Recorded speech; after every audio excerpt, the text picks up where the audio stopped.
প্ৰথম পত্নীক এৰি দ্বিতীয় বিবাহ, দ্বিতীয়জনীৰ পিছত আৰু এগৰাকীৰ লগত সম্পৰ্ক স্থাপন।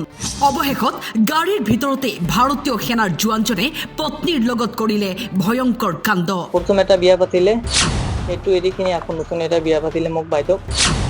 মানুহজনে কি কৰিলে, আকৌ নগাঁও বিয়া পাতিলে। গ্ৰেপ্তাৰ হ'ল স্বামীসহ ৩ জন। লখৰাৰ এখন হোটেলত লুকাই থকা অৱস্থাত গ্ৰেপ্তাৰ কৰিলে আৰক্ষীয়ে। দ্বিতীয় পত্নীক গাড়ীত বহুৱাই সম্পূৰ্ণ পৰিকল্পিতভাৱে ইণ্ডিয়ান আৰ্মিত কৰ্মৰত স্বামী খাইৰুল ইছলামে লৈ গৈছিল। উদ্দেশ্য আছিল ছালেহা বেগমৰ হত্যা। কাৰণ পত্নীৰ নামত থকা মাটি বিচাৰিছিল খাইৰুল ইছলামে আৰু আছিল পাৰিবাৰিক কণ্ডল।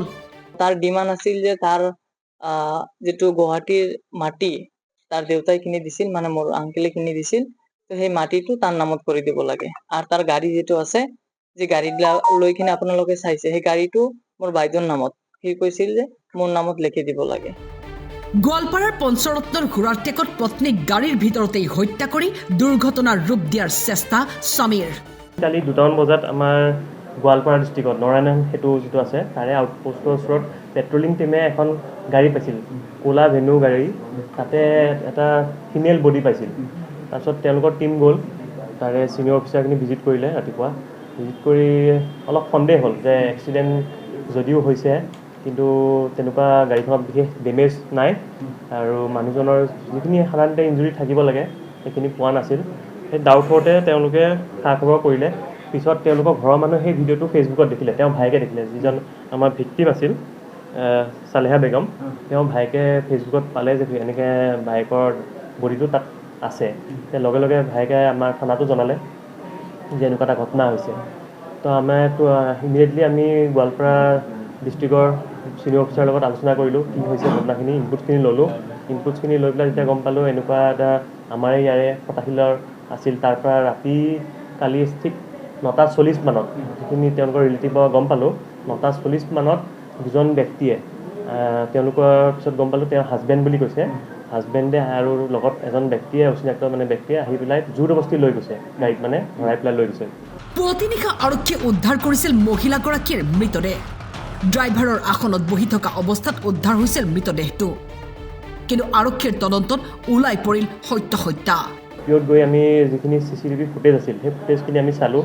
চাই পেলাই লাকিলি আমি পাৰিলোঁ যে গাড়ীখন যিজনী ভিক্টিম আছিল তাই যোৱাৰ পিছতে দুজন ব্যক্তি পাৰ হৈ গৈছে। তাৰপিছত হাজবেণ্ডৰ যিখিনি ফটো আছিল সেইখিনিৰ লগত আমি টেলি কৰি পেলাই মানে চিমিলাৰিটি পালোঁ। আমাৰ সন্দেহ হ'ল হাজবেণ্ডে লৈ গৈছে। আৰু লগত পিছত গম পালোঁ হাজবেণ্ডৰ লগত তেওঁ ভায়েকো আছিল, এই দুজনে মিলি লৈ গ'ল।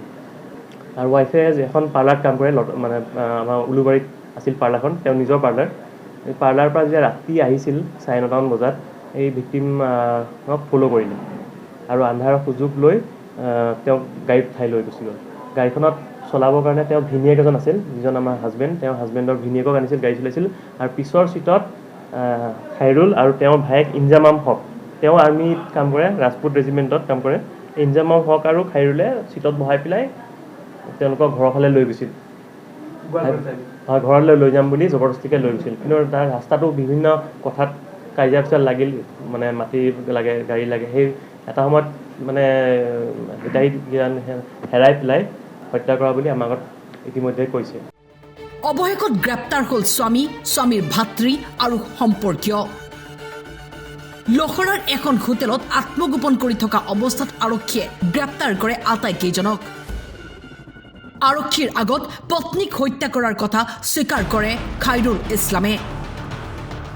গোৱালপাৰাৰ পৰা মঞ্জুৰ ভূঞা আৰু গুৱাহাটীৰ পৰা বিক্ৰমজিৎ কলিতাৰ ৰিপৰ্ট, টাইম 8।